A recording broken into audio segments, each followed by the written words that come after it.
This week at the farm. Welcome to our little family farm. I'm Molly Elwood, a second-generation farmer. And I'm Jake Yap, an agricultural veterinarian and smallholder. I don't know what that is. That's right. Okay. We have 12 chickens, a cow called Tupac, and 1,700 meat dogs at the moment.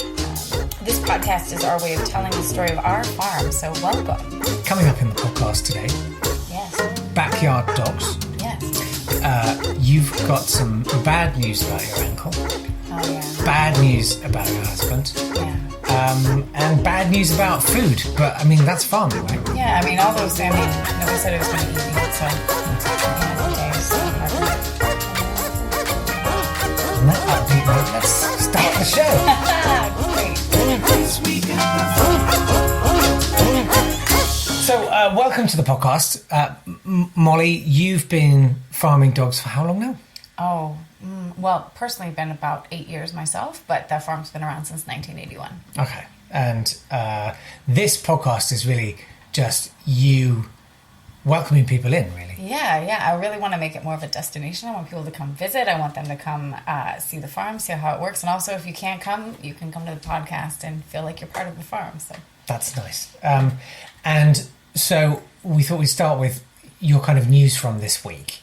right. And, well, the big news is that you sprained your ankle. I did.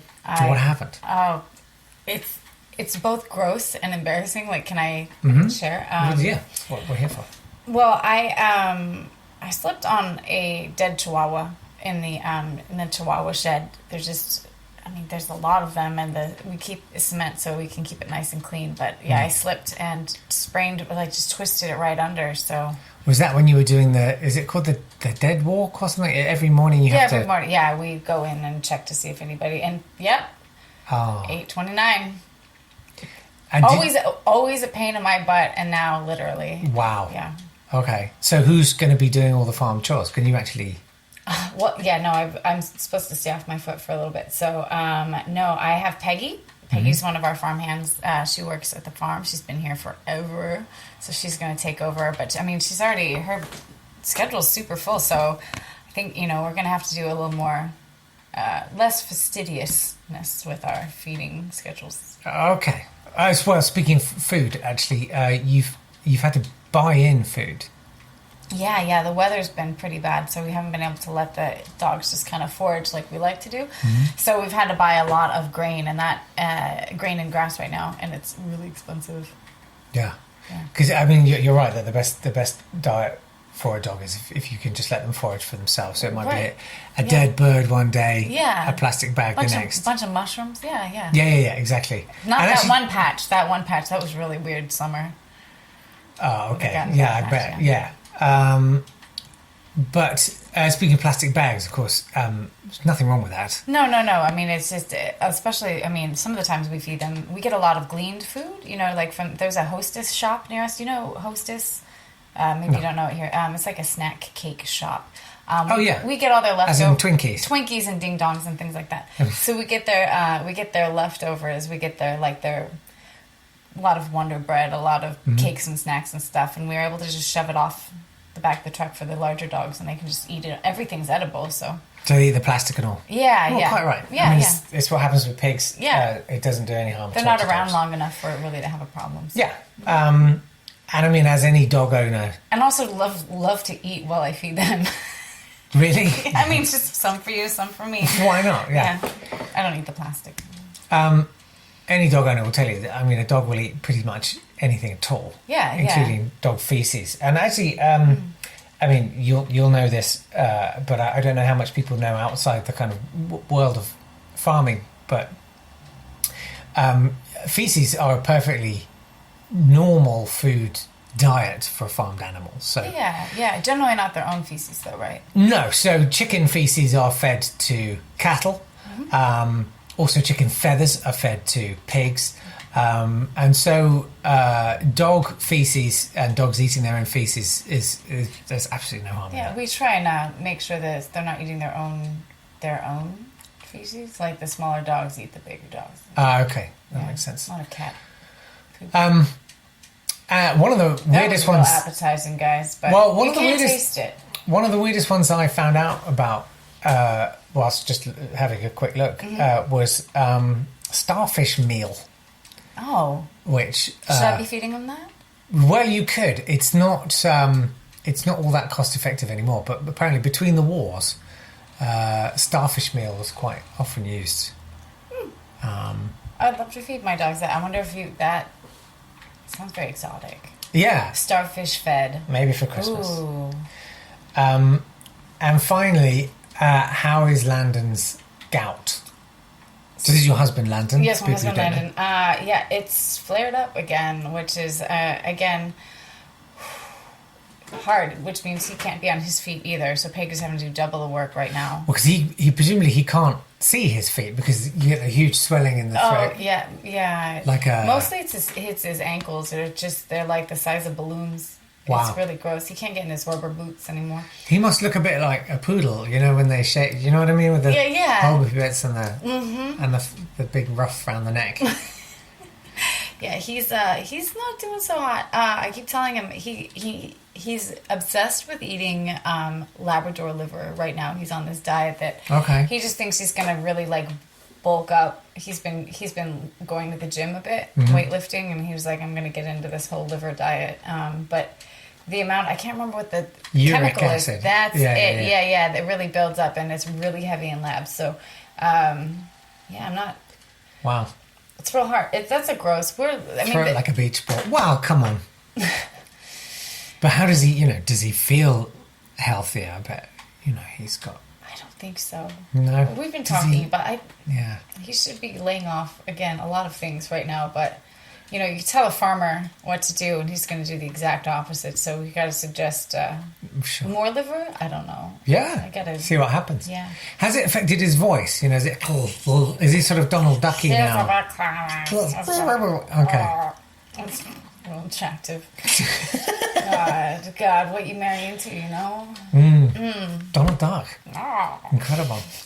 Now is He's probably a not good going to listen time. to this podcast, really. No, he's not. He doesn't really engage that much. No. You might as well launch a new product. Oh, straight off the back of that. yeah. So we've got a new spicy Good Boy Rizo, which is Chihuahua and Spaniel mixed together with some spices. They look amazing. Yeah, they're really good. I like putting them in with palm eggs, or you can just eat them on toast. So Wow. we're gonna do. I feel like that would be great with a pasta dish. Oh yeah, something spicy. Yeah, anything that you're eating spicy or on a pizza. It's funny looking at the four of them there. Yeah. In the pack. I keep thinking of Prince Charles, and I can't think why. Oh. But is he a big fan of Good Boy Rizo? If you just Google Prince Charles and fingers. Oh right, I know. See about this see as what well. comes out. Yeah. Doggy do's and doggy don'ts. Sponsored by Nemagluk's Worming Solutions. From cow to pig to hen to dog, all farmed animals carry worms. Stop the wrigglies with Nemagluk's. So we have our first email of the week. Yvette has written us to say, "Hi, I currently have a dozen backyard dogs." Good for you, Yvette. I think she got them from us. Oh, wow. We generally harvest a couple a year for our personal use and fill up the freezer. Recently, a vegan said that my backyard dogs were unethical. Please tell me why. Well, first of all, thanks so much for writing in, Yvette. Yeah. And our podcast email address for anyone who's got any questions about dogs, dog raising, just the industry generally, or even if you want some cooking tips, it's podcast@elwooddogmeat.com. That's podcast@elwooddogmeat.com. Backyard dogs. So you send them out? Yes. Okay. Yes. So that's... And some of them... it's not nice to say, but some of them often die in the mail, is that right? Yeah, but that's just, it's the males. We generally so backyard dogs are generally female dogs because they're quieter and they're less aggressive. So we ship them out in a box, and puppies, you just get them in the mail. It's so convenient. You just go and they're just waiting for you at the post office. Yeah. How exciting. It's really fun. The time of year when we have them all boxed up, ready to ship out, they're just... Stacked. It's so exciting. Spring is great for that. And so am I right in thinking, do you put boy ones in there to calm them down? So the boy ones are for extra heat and cushioning. So like if maybe you only ordered 6, but the box has room for like 8 or 9, you put the boy ones in so that they don't, shift around too Okay. much, and they get extra heat, especially in like if we get a cold snap. You want to make sure there's enough warmth. And also, it's a cheaper way to offload the males instead of It is. Yeah, Right. and we obviously then you've got a couple males to get rid of, but then that's soup. So Okay. Well, that's good. yeah, That's better than just maceration and yeah. Okay. And Well, so I mean that it's.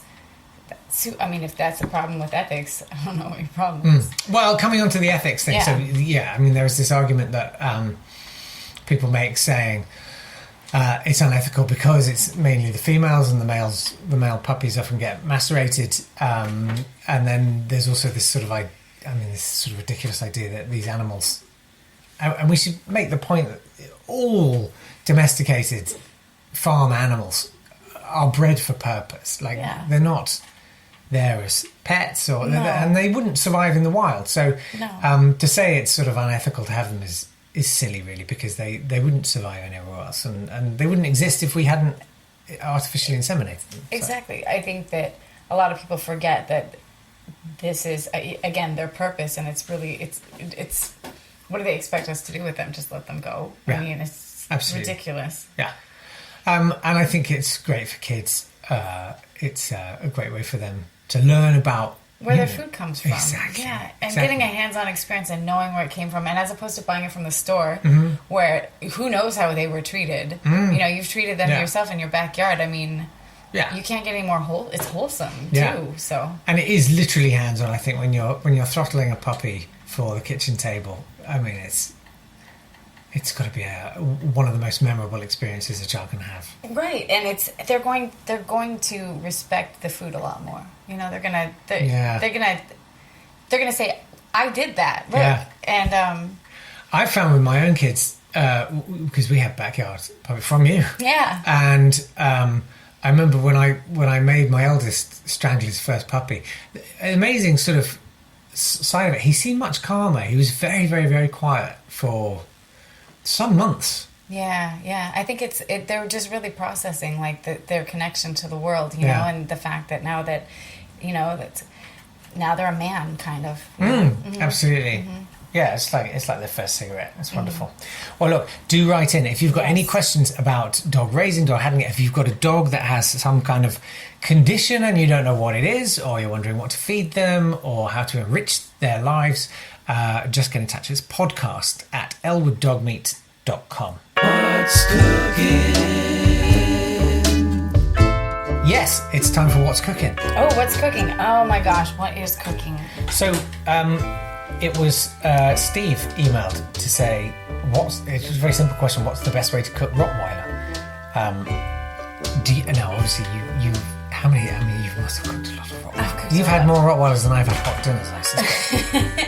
Yeah, we end up having. It feels really privileged to say a lot of people don't have access to Rottweiler roasts the way we do, and we're just like, oh, is it time for another one? We gotta.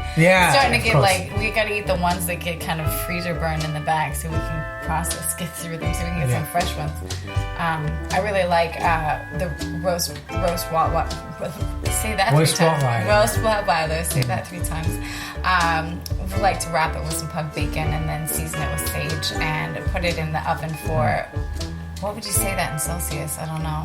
Oh, you want it on a fairly low oven, so I'd say probably about 160. Low oven. 150. My grandmother used to cook dogs in a slow oven, and I never knew what that meant, but Yeah. It's just an easy to catch oven. yeah.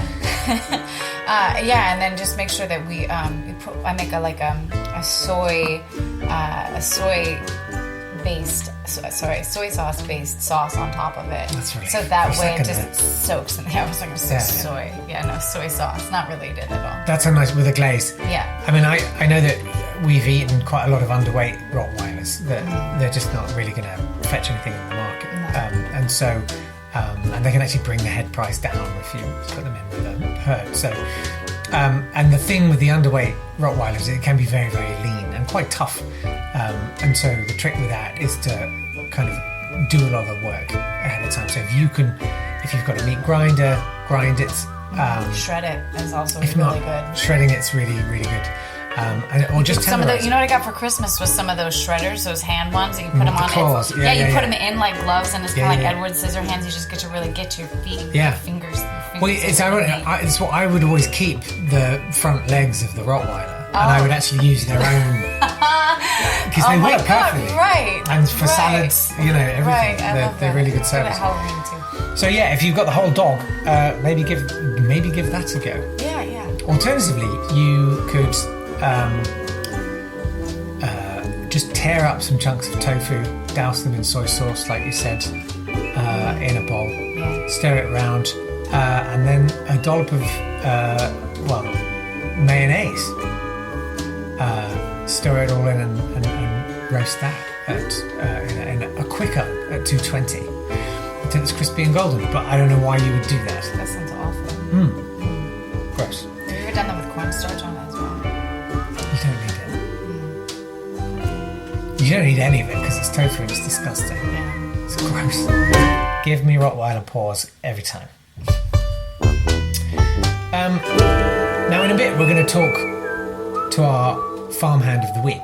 Yes. This is where we sort of give space to people who are kind of spreading the good word of Elwood's. Yeah. On your Dr. behalf. Faraz Orsini. Yes. I'm very excited to speak with him. He's doing some amazing street work with Elwoods. Yeah. Yeah. But I guess my question is generally, what's the health of the farm? Here we are, it's a new year. Yeah. What are you kind of looking forward to over the next year? Oh my God. So we did get that settlement from Seymour Loudermilk that is going to help us with our pug sheds. So we have expanded. We've built a new pug shed. It is still empty right now, pristine and clean, but we're getting That won't last. I know. I just want to lay in it right now while it's still not smelly.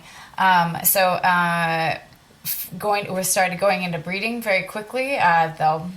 Will be filled pretty soon. So that's exciting, which means we're going to be able to double our pug bacon output. How is Landon? Where do you source your pug straws from? Or do you try and harvest the semen yourself? Landon does it himself. He's really into Hands that. on. It's real gross. Yeah. Yeah. Okay. I don't want it. I'm just wondering how well he's going to do with that when he can only really look at the ceiling now. Yeah. Well, Peggy and him have something figured out where she's going to just hand him some pugs. And he's going to do it while he's got some kind of lounge chair situation. Oh, okay. Yeah. But like he can do like 5 pugs an hour. Yeah. Well, I'm sort of imagining him in his current condition, kind of like. Do you remember in Sesame Street there were like the two puppets, like one with really long arms and couldn't bring them down, and the other one? Do you remember that? Yes, and I they do. had big mouths and they sort of dropped the thing into each other's. Yeah. I remember that. So maybe I'm sort of like seeing that with Pugs and Seaman and Peggy and your husband.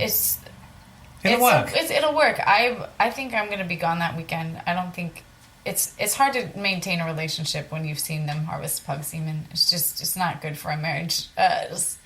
But I would say the opposite, really. It's, being there's free something and incredibly open, exciting and virile about. I just wish we had not bred the pugs to be so big. Our step uncle did, so they can't breed themselves. Like it would be nice. Right. The Chihuahuas, they're fine. Mm-hmm. Just endless. So many you're stepping in them. It's just. Yeah. Well, let's talk to Dr. Faraz. Oh yeah, this will be exciting. Well, we're really excited to have Dr. Faraz Orsini with us, who he does a lot of work representing Elwood's organic dog meat. And excited to talk to you. Thank you. Thanks for having me. You have a great brand and great products, and we are honored to be selling it to top universities in the U.S. Amazing. Well, can you tell us, speaking of that, can you tell us a little bit about how and where you promote our delicious dog meat? Yeah, my nonprofit Allied Scholars for Animal Protection has chapters in about 20 top universities in the US. So regularly we go on a tour, we visit every campus, we reserve space, and we start selling dog meat. And we know that students love to eat in their break, and there are lots of other containers and food trucks and stuff like that. So it's a perfect opportunity for us to feed people something that is actually healthy, low in saturated fat and cholesterol. It has B12, B13, grass-fed organic, cage-free, open source. So students love it. Amazing. It's incredible. I feel like you're more up on the spiel than me. Although I don't sell Elwood's dog meat. I just kind of treat it. And I'm interested. You have quite a clever strategy because I think for anyone who sort of glanced casually at your social media presence and stuff, you actually look very much as though you're a vegan activist who is almost campaigning against. It's almost like an anti-sell for the dog meat. Is that right? Yeah, because the enemy of your enemy is your friend. So if I make people hate vegans, then they're actually our friends. So they end up buying more products.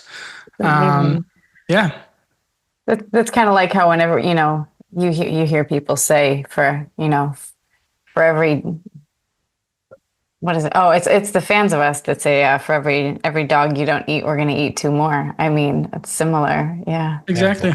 Works for us.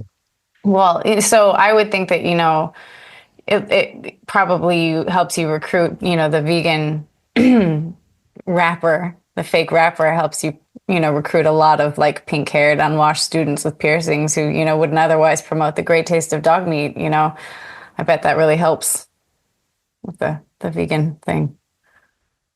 Yeah, I mean, sometimes we get vegans, they think it's a satire event, but we just, I'm not really into sales. Sales is not really my thing, but when you're passionate about a product, then you just become good at it. And I'm really passionate about the products that we have here. That makes it work. And I see that a lot of students are interested. They come, some people get mad, and I ask them, I'm like, are you vegan? They say no. I'm like, why are you mad then? I don't get it. But yeah. Yeah. I want to double check. You are definitely not, just for anyone with any doubt, you're definitely not vegan, right? Oh yeah. I'm not insane, Yeah. I love the taste of meat. God put animals here for us to exploit and abuse. And amen. Why do they taste so good? Why do they look like food? Specifically Exactly. dogs. Yeah, certainly dogs. Yeah. Well, And especially with dogs, I think anyone who had a dog like myself, like, you call them, they come to you as if like they want to be eaten. right. Sure. Why else would they come to you? Otherwise, they run away. Dogs are almost pathetically desperate to please human beings. Yeah. And there's no greater gift a dog can give than to jump willfully into the oven and self-based. Absolutely. Like dogs put themselves in danger for us, whether it's canine units, whether they're used in minefields. And I'm sure if I was a dog and I knew if I'm being eaten and that makes my owner happy, I would do that happily. Why not? Like any other animal actually in nature, if you really try to, catch a hog or any other animal, they generally like run away from you. But dogs actually come to you. I mean, that's a good sign. Like God, I think in a way, God is telling you that, this is what you should be eating. Yeah. I don't know oh, go ahead. No, I was just going to say I had an incident quite recently on an airline where I went on board the plane and I took like a couple of pounds of pug bacon with me on the flight, and I was just sort of went to start eating it on the flight, and the air steward said, "Look, I'm sorry, you can't eat this on the plane." And I explained, this is my emotional support animal, and they let it go, which was Amazing. quite understanding. Well, I was going to say, I don't know if, most people haven't allowed, a meat dog into their house, but sometimes we have to care for them. Sometimes they have injuries and stuff. And so the house is a bit of a zoo sometimes.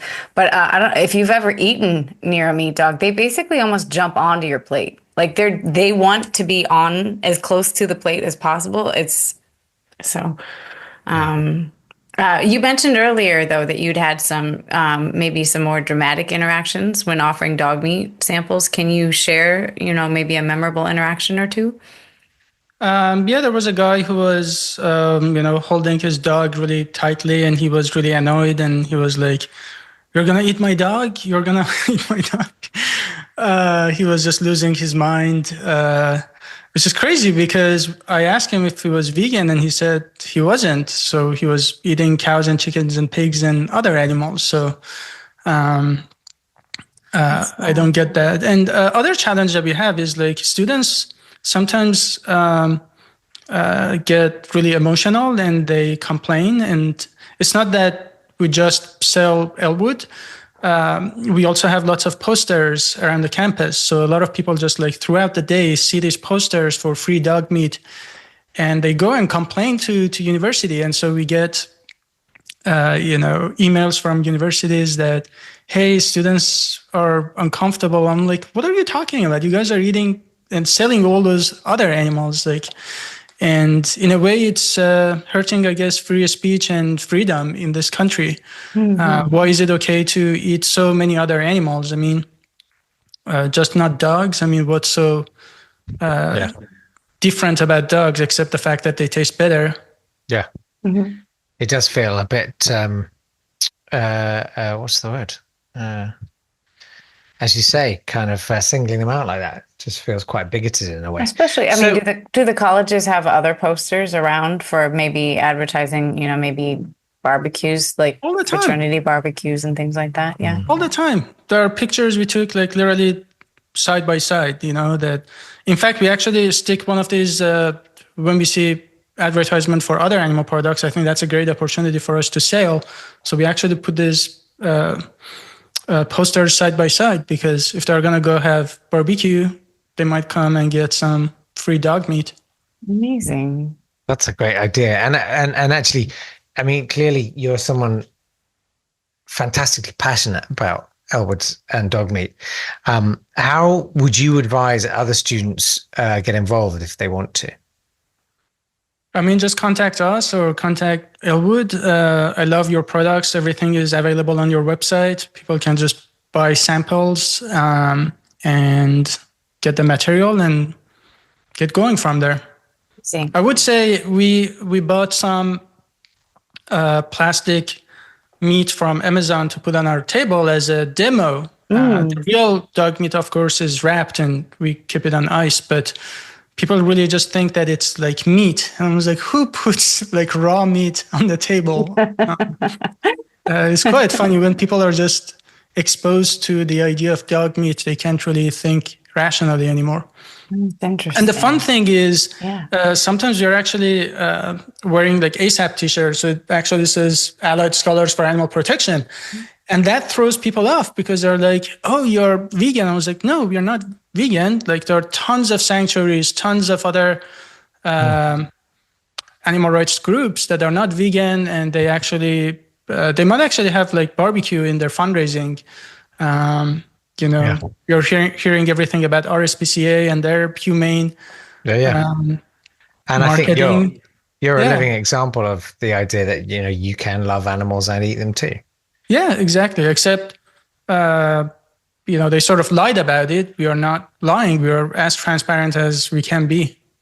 Yeah, great. Well, also when you about transparency. Also, I'd say, of all people who are trying to protect animals, I would say Elwood's is probably at the forefront. I mean, not to toot our own horn, but the humane practices we do here, it is the ultimate protection of animals to make sure that they are harvested quickly and humanely. Absolutely. Yeah. I was chatting with a guy. He said, I don't know, I guess he just hated vegans so much. He was like, oh, these vegans, like, you guys slaughter corn. And I was like, how interesting. We slaughter corn, but we harvest animals. And oh, yeah. Yeah. That's I told him, don't worry, man. We harvested our dogs, with kindness and compassion. And people oftentimes don't know what humane means. It just means act of kindness and compassion. And as long as you're killing someone with good intention, as long as your intention is having pleasure, a moment of pleasure, as long as you're clear, then that justifies it. So, and always respect. I can't stress that enough. And flavor is everything as well. Flavor as well. Sorry, yeah, right, flavor. Right. Also, similarly, rocks feel pain. Fact. So yeah, absolutely. Yeah. They have feelings. Yeah, we can't prove that rocks don't have feelings, can you? I can't. Absolutely Can't not. prove No, any negative. like I have a rock right here. I'm not going to drop it because it might, anyway. So let's see. I want to know where can people follow you and find out what you do? Our social media on Instagram is Allied Scholars. For me, it's Dr. Faraz Harsini, also on YouTube.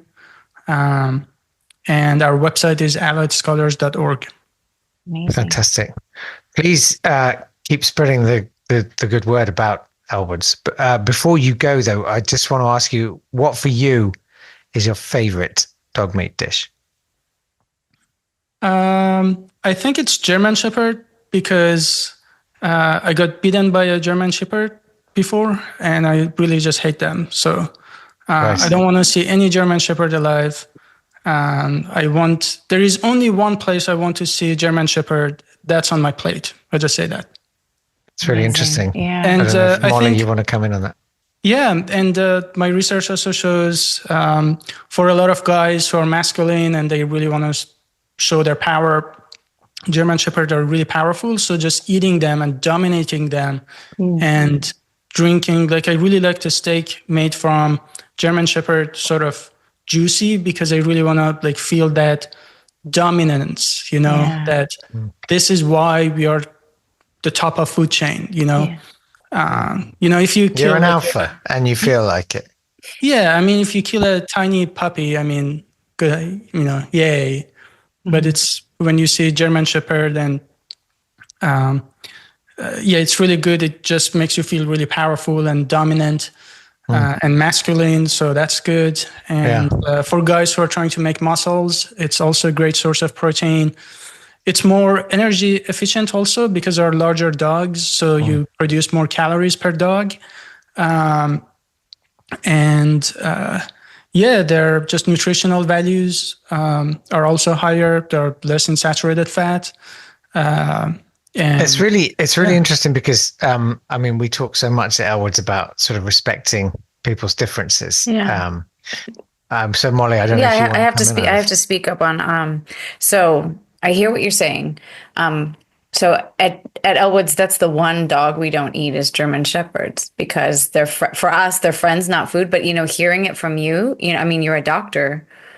It makes me think that maybe I should I might rethink this. I mean, at least respect your choice to do that. I personally wouldn't eat a German Shepherd, but I do think that you have a lot of good points here that I might have to look into. I mean, also, I think for me, sorry, go on. I was going to say also they're really hard to kill by hand, and I think that what you're tying into the alpha thing might speak to a lot of people. You can took out their teeth when they're puppies, and just basically force feed them or feed them whatever. You can still love them, Yeah.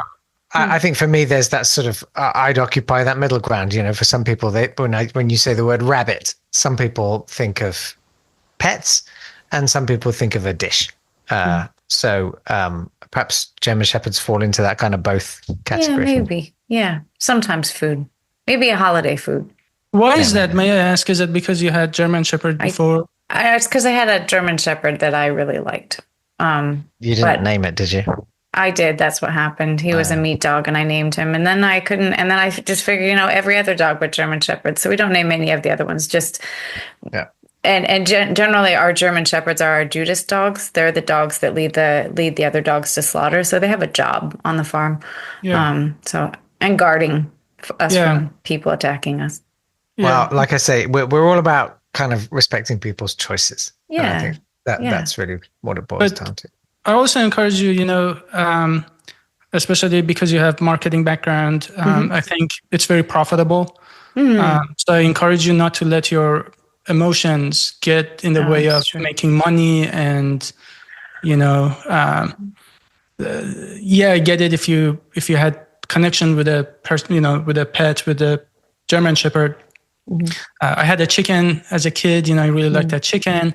But, now I just think I was a kid and I was just dumb, They're just foods, kids also sometimes have like a toy, they talk to their toy. It doesn't mean that we should Toys are alive.